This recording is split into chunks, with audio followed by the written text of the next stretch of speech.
You ask Tiger to calculate. This deals with finding the midpoint between 2 points. The midpoint between the 2 points is 12.57. Let's solve it step by step. Plot the 2 points and calculate the midpoint using the formula.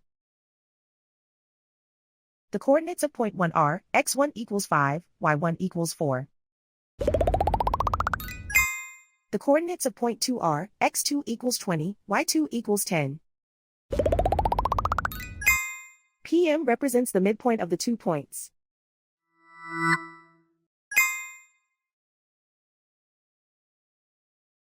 Use the x values in the midpoint formula to find the midpoints x. x1 equals 5.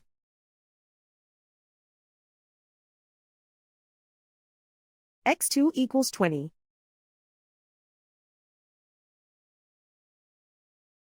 Simplify the arithmetic.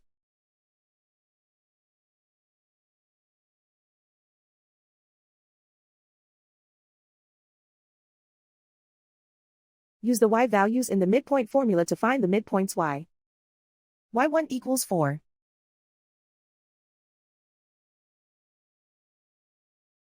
y2 equals 10.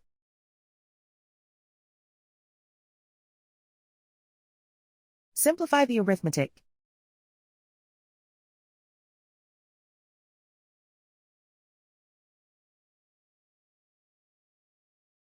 And so, the midpoint is 12.57.